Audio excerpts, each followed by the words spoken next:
कभी सोचा है कि 2017 से पहले भारत में एक छोटी सी चीज खरीदने पर भी इतने सारे अलग-अलग टैक्स क्यों लगते थे?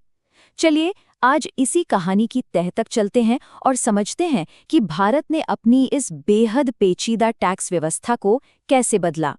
तो देखिए, ये कहानी शुरू होती है एक ऐसी आम समस्या से, एक ऐसी उलझन से जिससे हम सब गुजरे हैं। एक पेन से लेकर कार तक हर चीज पर टैक्स का एक ऐसा जाल बुना हुआ था जिसका हिसाब किताब लगाना ही बहुत मुश्किल था। जीएसटी से पहले का जो सिस्टम था वो सच में एक भूल भुलैया जैसा था। सोचकर देखिए, केंद्र सरकार अपने टैक्स लगा रही है, राज्य सरकारें अपने, और ये सब एक ही सामान पर लग रहे हैं। इससे न सिर्फ कन्फ्यूजन होता था बल्कि चीजें बेवजह महंगी भी हो जाती थी। तो इस टैक्स की भूल भुलैया से निकलने का रास्ता क्या था? एक बहुत ही क्रांतिकारी विचार सामने आया। चलिए देखते हैं कि वो क्या था और कैसे हकीकत बना। और इस आइडिया का नाम था गुड्स एंड सर्विसेज टैक्स, यानी जीएसटी।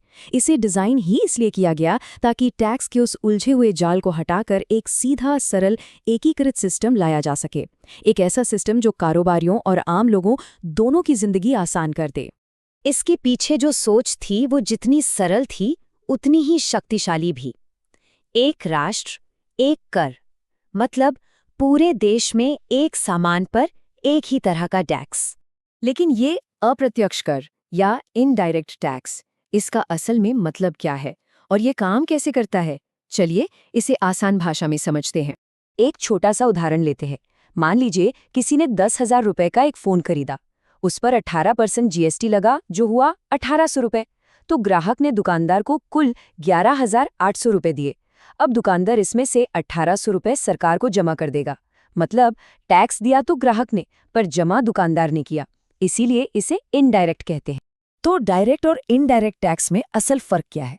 देखिए, डायरेक्ट टैक्स, जैसा कि नाम से ही साफ है, वो सीधे किसी की कमाई पर लगता है, जैसे इनकम टैक्स। इसे कोई और नहीं भर सकता।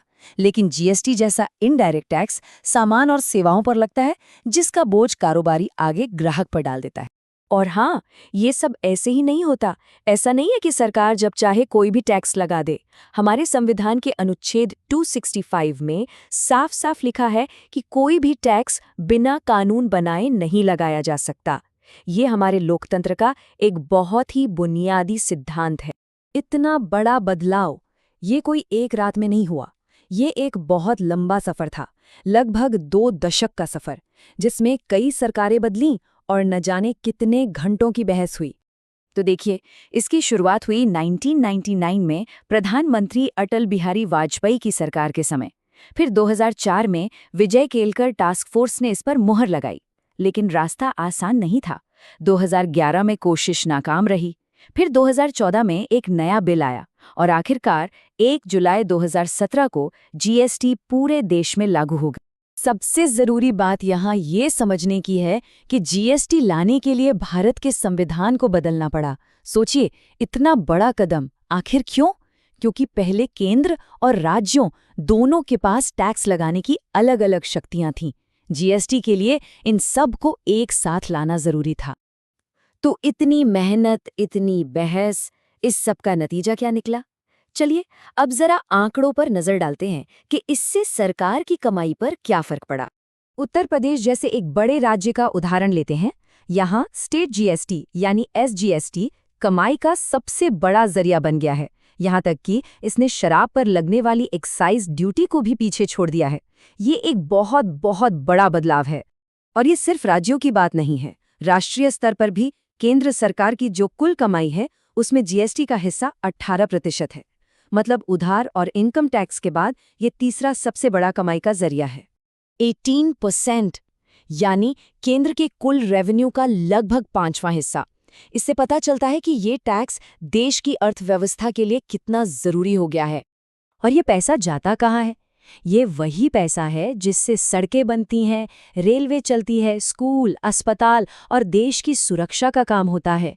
मतलब ये हम सबकी जिंदगी से सीधे जुड़ा हुआ है। तो एक उलझे हुए जाल से शुरू होकर एक एकीकृत सिस्टम तक जीएसटी ने भारत की अर्थव्यवस्था को बिल्कुल बदल दिया। लेकिन कहानी यहाँ खत्म नहीं होती। अब बात हो रही है जीएसटी 2.0 की, जिसके 2025 में आने की उम्मीद है। तो सवाल ये है कि आगे क्या होगा? क्या ये सिस्टम और आसान बनेगा या इसमें नई चुनौतियां आएंगी? इसका जवाब तो आने वाला वक्त ही देगा।